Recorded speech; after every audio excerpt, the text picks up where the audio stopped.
Greetings, sir and sirettes, and welcome back to Stonehearth with me, Lathrix, and of course, welcome back to our ever-expanding village. In today's episode, we have quite a few things to do and quite a few big goals, which I'm hoping we can do at least a few of. So the very first goal we are going towards is, of course, building up the new area. Building up a couple of buildings, which we can simply copy and paste, and setting up some new pasture spaces and perhaps a few trade areas, so a lot of the professions being set up in this area so that our lovely halflings don't need to go all the way from here all the way back to the main body of the village and then all the way back again. Let's try and make it semi-efficient. And on that note, we are also going to be massively increasing the size of our weaver section of our craftsman's corner. The big reason is, it turns out that the craftsmen are always going to be a good source of revenue, but the weavers are a fantastic source of revenue. Not only are they very fast at what they do, it's a permanent source of income. Since we are using the sheep to get fibre, the fibre can then be converted without any extra ingredients into far more expensive items. These items will of course then cause us to gain more and more revenue. And as our revenue and our wealth increases, we can get on to the final goal, getting to 35 or perhaps 36 citizens before the end of the episode. I still want to get as close to 50 as possible before we go ahead and move over to Alpha 18 when it eventually leaves the unstable branch and enters the stable branch, which probably won't be too far away. At least I hope it won't be too far away, because apparently there have been some massive improvements with that. Also, what we need to do here is this. Sure, that seems about reasonable, about that distance, okay, and then one here as well. It'd be nice if I could see the tiles on the bottom, but that seems about correct. If I am incorrect with that, I can always change it later. So, let's allow our halflings to continue a little bit further so this wall gets a little bit more finished, and then we can decide how we're going to do this section. This goblin raiding wolf is apparently a thief. Okay, wolves are getting a lot smarter than I gave them credit for. A simple but effective pattern, I feel. So, we have chest, then we have a weaver's workbench, then we have the spinning wheel, then we have the loom, then we have another chest, a break, and then continuing that pattern over and over again. This way, we should have at least 3 weavers at any given time, all being able to work without any major issue. So the next thing we want to do is to make sure the storage is being used well. So we want animal pelts and skins, since we are working with some leather, I should say. We do have the decorations, because that's what we're making to make our money, and we also have the thread, cloth, and leather. I think we should also allow armor, because we will be making some of the villager armor, the worker armor, which apparently is worth quite a lot. At least to purchase, it's something like 50 gold each. I'm not quite sure how much to sell, though. I could check. How hard is it to make? Okay, that is really easy to make, so even if it sells for only half of that, that will be absolutely fine to make more of. But it's things like the decorative throw rug and the plushy toy rabbit, which are going to be our main things we're making, because these are worth a fortune and are kind of adorable. Right now, we currently have 3 weavers using this still rather cramped space in order to make us far, far more gold. But that's not what we're focusing on right now, because it turns out I had completely forgot about something, and that something is the decorative scout gong. So, many of you will probably remember a few episodes ago we were attacked by a giant ogre called Mountain, which we put to sleep using some lovely, lovely wind chimes. Well, after that, it turns out their glorious leader eventually passed away, but decided that we really weren't worth the effort, or at least his successor decided that we were not worth the effort. We are far too weak and far too peaceful, us squishy, squishy halflings. But if we were to make the decorative scout gong, they would come back and they would fight our best, aka our soldiers, for glory, for our land, and of course for our lives, which will eventually progress the story, or at least that's what I'm kind of taking from this. So we are going to be making the decorative scout gong. We won't be using it though until I've completely sealed off this wall, because at the moment the enemies can simply run right in and then cause havoc over at this section, which isn't where we want them. So as soon soon as the main wall for the new marketplace is finished, and by then hopefully I can make this look a little bit more presentable, then we will summon forth the enemies to do battle against our glorious soldiers. Well, this is a bit of a problem. Okay, so I just recorded quite a large segment trying to figure out what is the best way to make money using the weavers. How should I convert the leather and the cloth and the thread and all of this stuff to get the most money out of each fibre, because as we increase our fibre yield, we can simply have more weavers using it. So of course, there's absolutely no limit to how fast we can make it, but there is a limit to how fast we can get fibre, since the sheep need to eat food, they need to be cared for by the shepherd, and they need quite a bit of space. And after all of that, I didn't realise that these lovely things, the wall-mounted tapestries, are worth 32 gold each, which makes them worth more than the stone gargoyles, and makes them worth more than any other item from the weaver, although I don't count this as one of those items because this adds a whole level of complexity, which I simply am not counting. The same goes for things like the fire quiver, which are just a bit too annoying to make in mass. But for all the things we could make, like the throw rugs and the fur rugs and all of this kind of stuff, they win. Very, very much so. And they just require fibre. So from now on, we are maintaining essentially an infinite supply of the wall-mounted tapestries for two reasons. They're worth a fortune per fibre. It's almost 10 per fibre. In fact, it's closer to like 7 or so, but let's pretend it's close to 10 because that just sounds a lot better. But also, it doesn't require any of this complexity, so we can make sure our weavers can always keep all of this stockpiled for the other jobs, whilst then making this in addition later on, once those are always stocked. And you may be wondering why I've added so many of these specific orders when I could simply make one of these bigger, and that's simply if you have one task and you have multiple trying to do that job, sometimes only one person will do that job even though the others could also be making it. So this is just to make sure we always have people making the tapestries. There we are, and one's already making it. I've just did the math in my head, and per fibre they should be worth 8 gold each, because 8 times 4 is 32. Why did I think it was 7? Well, that's what happens when you're just going off on a train of thought, and math is not part of that train of thought. Okay, everyone back to work. Make me some pretty tapestries. So I was looking at stats, since we've now put down a brand new pasture over here for some new sheep, and it turns out that the shepherds actually want spirit, because the increased spirit means that their herd is happier. I'm not quite sure what that translates to. Maybe they grow back their fur faster or something, but what it does mean is we need better shepherds, because at the moment our current shepherd is spirit 5, which is pretty good, but the only person who can be upgraded into a shepherd only has a spirit of 3, which isn't particularly good.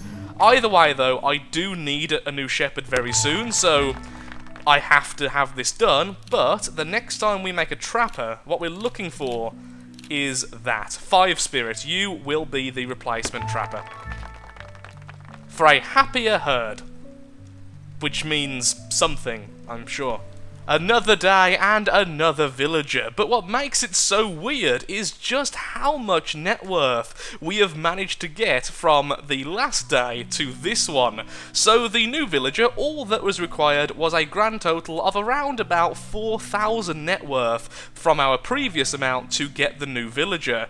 But instead of just doing that, we have gone a little bit mental, and we are almost 2,000 above the net worth required, and that just shows how much money we are making on a daily basis, because normally you are very close to the overall net worth gain needed, rather than going over by any real amount, because 4,000 is a lot of worth. But it seems like with the tapestries and with all of this new building work, as we can see here, we are getting so much revenue right now. I think a goal of maybe 37 might not be too high for the rest of the episode. So, everyone, continue on building, continue on making, and continue making me lots of money. And of course, burn some invaders, because why not? Lovely soldiers, can you please focus on their clerics? always kill the healer first. The basics of PvP. Also, fire arrows are fun. Another very basic trait. Fire arrows and slowing arrows. Such a beautiful combination. I still think, though, I do want more archers. They're just so useful. Do you not have a recurve bow yet? No, you don't. Okay, I need to make my carpenter make you a better weapon. And the final boss.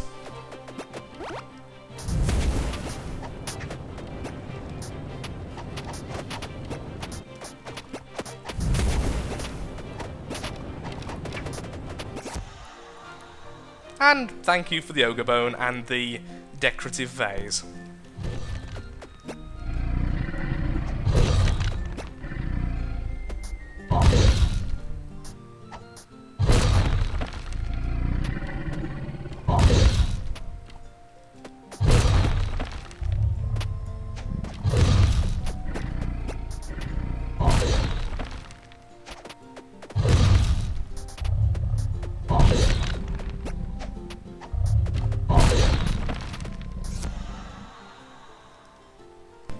Well, that is just not fair. The enemy invading forces are using our scaffolding against us and have already mounted our walls, so that's a pretty bad situation for our defenders.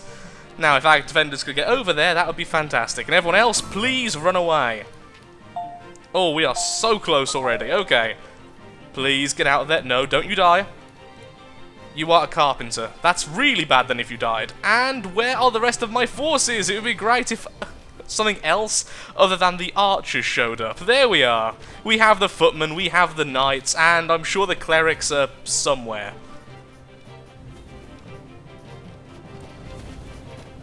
There's the clerics. Hello. Finally getting here.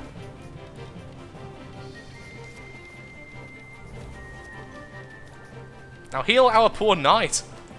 You there, move all the way and heal using your lovely AoE heal. Heal everyone!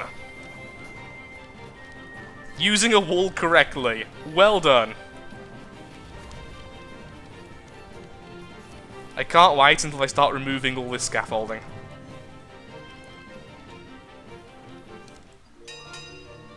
Another victory for the forces of Steindorf. You may think that your local farms have the happiest of sheep, but our sheep dance on the spot with joy when they are being sheared. Can your local farms say that? Come to Steindorf, home of the happiest sheep. There's a bit of a problem. So, when I designed this building, it turns out I accidentally overlapped a bit of the ceiling with a bit of the wall section, which you might think wouldn't be a massive issue since it has sort of built both of them. It's just going to cause this really horrible effect. But it's also caused some other problems, in that the scaffolding is now not being removed because the halflings can't figure out how to deal with this section. In fact, some of the scaffolding is just floating where it should be being built, so that is very, very problematic. The same goes for this section over here, which means I'm going to have to use console commands, which is really, really bad for this, because all of this scaffolding should have got me a lot of wood back when it was destroyed. But now, I'm going to have to destroy it all, and it's going to take absolutely forever, and I'm going to get absolutely nothing back. So, well done me for completely buggering up. I had the basic assumption that perhaps if I put down the ceiling section, it wouldn't overlap stuff I had already put down to build, like the walls themselves, since it's the same building, but apparently that was a very silly assumption to make, and you should always go with the air of caution whenever you're doing anything in an alpha game. I forgot about this. In the midst of all this destruction, we get yet another villager, so there we are. We should be on 36, I believe, once that villager eventually arrives. There's always a surprising amount of time before they get here. Ooh, you are spawning in like the worst possible place ever. To get back to our place, you're going to have to go past this group. You're going to die. You are actually going to die. You are going to be killed before you even get to the village.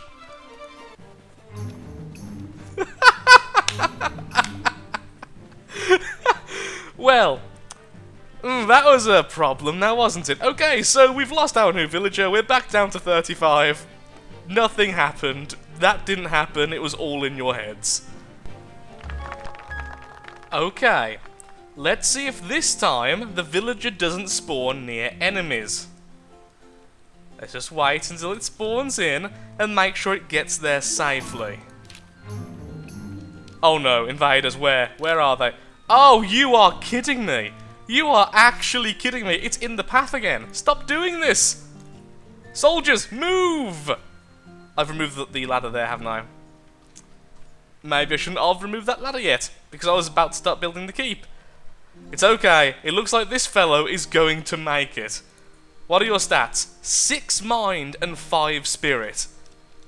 Wow, that's actually a really good villager. Don't you dare let him die.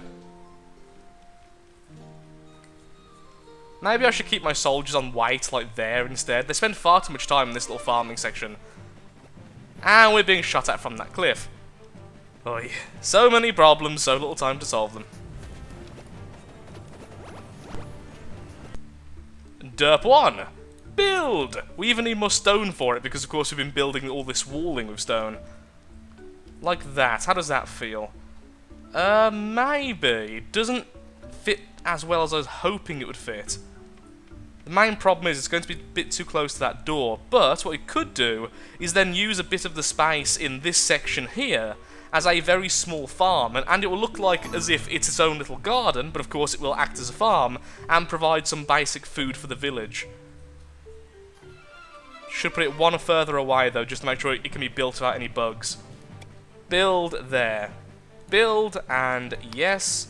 We have a trading caravan going to ignore the fact we're under attack at the moment. That cleric seems to be in a bad place. And we're just going to sell stuff. Let's pretend the cleric isn't in immediate danger. Okay, cleric, run. Just freaking run. Good, you still heal yourself every now and again. Yeah, we need to put the ladders back.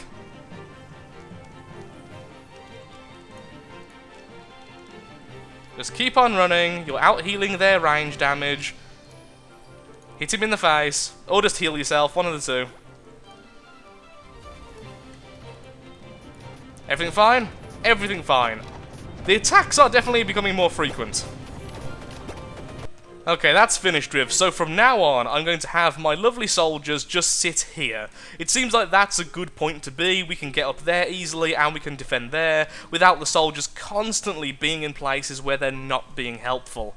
Until we can finish off the keep and then have an easy way to get up. There's just so many things I'm trying to do at once, it's difficult to make sure at least one of them is complete. After being attacked yet again from a small group up here, I've decided to build our little trench. So this simply means the enemy archers can't cross this section because it's too deep, and as such they will simply not be able to shoot down into our township.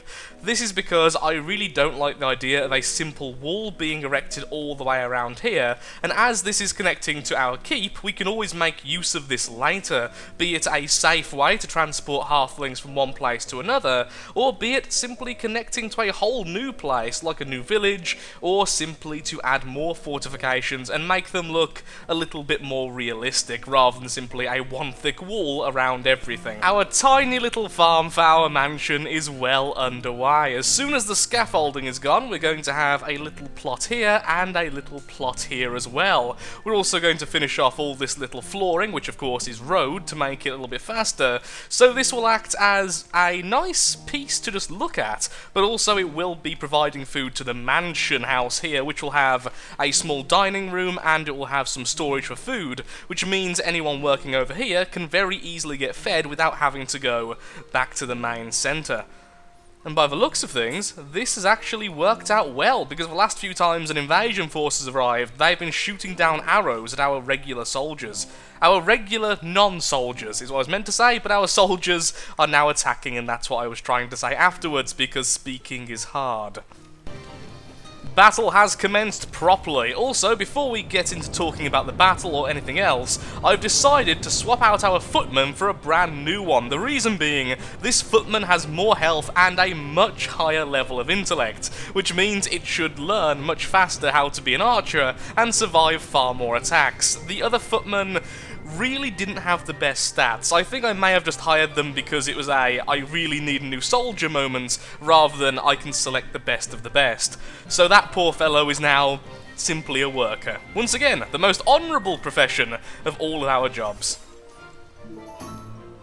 I'm also very glad that the enemy completely separated before attacking us. No! Simple footman, get back please. You are not high enough level and don't have enough gear at the moment to fully take on the enemy. Now you can attack. And I will try to resist turning you into an archer later. Actually, just go for the cleric. Annoy them! Yeah, attack with that wooden sword. Do minimal damage. Cause immense amounts of lag, which I will try and fix before the next episode.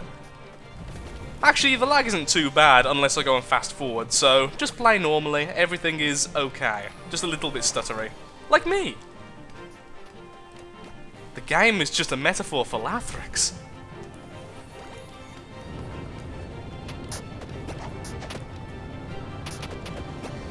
It will be fun once we start getting the harder battles. I just want some of the infrastructure to be built up first. Too many things to be distracted by. And goodbye. Do you still not have a good bow? I'm sure I ordered it. Maybe the carpenter isn't high enough level. I did swap carpenters as well when I was doing all those upgrades. You there, carpenter!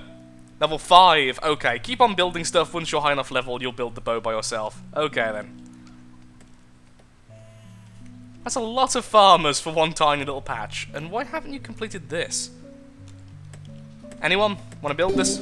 So close to our goal of 37 villagers. Just one more day, and I think we're going to have it. At the moment, our net worth has rapidly slowed down on its increase, purely because we're not getting enough fibre now to constantly make those portraits, or whatever they're called, the tapestries, the very expensive things. So now we're almost at maximum sheep over here, though. It should start picking up again, just it isn't quite as good as it used to be. In fact, we probably have too many weavers at the moment. It was really good when we had this excess amount of fibre, but now we don't. They're kind of just standing there a lot of the time doing nothing, so perhaps I'll turn one of them back into a regular villager. I'm afraid you are just a worker. The most honourable profession in all of Steindorf. As we attack a tiny little camp of goblins, which are truly fearsome fighters, I think it's time for our footman to become an archer, because that was the whole goal of swapping out the last footman, because you will be a better archer than he would be. There we are, because no matter how much I want to love footmen, the fact that they're so strong and fast, they're just not as good as archers. Archers, particularly when they get the better bow, just seem outright better. They can flank the enemies easier, they can stay out of the reach of the enemy, and they can choose between flaming arrows and slowing arrows, both which are fantastic. Even if you have multiple in the same group, they all seem to just work together much better. The footman simply provides high damage at a very close range, and then nothing else really. Only 14 tapestries to sell this time. Kind of sad, really. It's almost time to call today's episode, but before we do, I would very much like to get to the morning so we can have our 37th person. This way, at least one of our goals has been met. In addition to this, I would like to talk very briefly about this section over here, our lovely gatehouse and towers. They're not working well, are they? They're just not working well at all. The main problems are this. The enemies don't attack buildings and doors as you would expect. The AI of our archers and the enemy archers are definitely different than I originally expected. and we don't have a range advantage on them, meaning that if we're on a elevated plane, we don't get extra range. The enemy archers will attack our archers without our archers being able to defend themselves, and simply put, it means being on the high ground is generally a negative, which is a really weird thing to say. This also goes for the turrets. Even the turnip shooters don't work properly if they're higher or lower than the enemies. So what we need to do, at least from what I've seen, what we need to do is have a very sharp corner. The reason being, with this corner, it means the enemy cannot attack us unless we can attack them. It means we can have turrets on the same plane as them, on the same level, and simply defend them with some kind of stone structure on the same level as they are, just slightly underneath them, if that will work. And then that way we can also have archers in that section. It seems to be the best way of doing things. So somewhere over here we're going to build a bit of a trap area for the enemy, because the enemy seem to always spawn here, which means they're always going down this ladder, which means they should always go along here if we make this a wall section. That at least is the plan. And plans have a horrible habit of not coming to fruition. At least here they do. A glorious morning upon our village, and apparently we have a new person. I managed to miss this because I was getting myself a drink. So here we are, we have the newest member of the village who has a decent mind stat and a decent body stat, but not the best spirit. Surprisingly, I may end up making her a soldier, because at the moment, with all the bonuses to courage and such from the clerics, I believe, even the lower spirit soldiers I've got are acting really, really well. And honestly, I only want high spirit on the knights and on the clerics. The clerics because spirit equals healing power, and the knights because they are the tanks. If they run away, they are practically useless, and thankfully they do get bonuses from their class, so they have a very high courage stat in comparison to the other classes, even those which have a lower normal spirit stat. So perhaps you will become an archer. Other than that, there's not really much to talk about, other than I think what I've decided to do is we're going to have at least a second mansion here, or perhaps just a nice farm-looking building, which is going to house a small pasture. I'm going to do the same over here and add some storage in the mansion, because this one is more for looks than anything else. It's not really too practical at the moment, so that it has some practicality. It's a small sheep area, because we're not growing fast enough anymore. We are still getting a lot of money from the fibre, but since we can't farm the fibre normally, unlike the other faction, we just don't have enough. And with how many weavers I have, and all of this space dedicated to weavers because how amazingly effective they are, we need more of these fluffy, adorable things, which apparently is in the middle of our fortress. What are you doing? Okay, we're being distracted for a second and watching the sheep. Where are you going? Are you going to go to the shepherd again, like that last one? You've slowed down.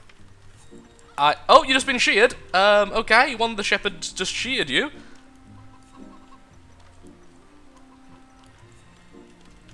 I have no idea where you're going. I'm sorry that we're watching this, but I am genuinely curious. What's going on here? Have you glitched out? Oh, no, you're not going that way. Okay, you did fool me there. Them jukes, though. Is this your place? Okay, and you're back. You just went on a little adventure for no reason whatsoever, and now I've completely lost my train of thought. So, not much else to do. We need more fibre desperately, so we are going to add more pastures, as much as I was hoping this would be enough, but with how many weavers we've got, that's just not the case. I really want to get to at least 40, really aiming at 50 villagers before Alpha 18, and the only way we can do that is by getting more and more wealth. So thank you so much for watching. Next episode, getting wealth, perhaps putting down the items so we can have more of the story-driven aspect of the game. But for now, thank you so much for watching. If you have enjoyed the video, then of course, likes, favourites, shares, comments, all that good stuff helps out me, helps out the channel, and most importantly, shows that Stonehearth is a series you wish to see continued in the future. In the next episode, we just have a lot to do. We really do. There's so much to this game. It's hard to focus on one thing, and that's why I absolutely love it. It has such potential, and I'm hoping in the future alphas it will just get better and better. Thank you so much for watching, and goodbye.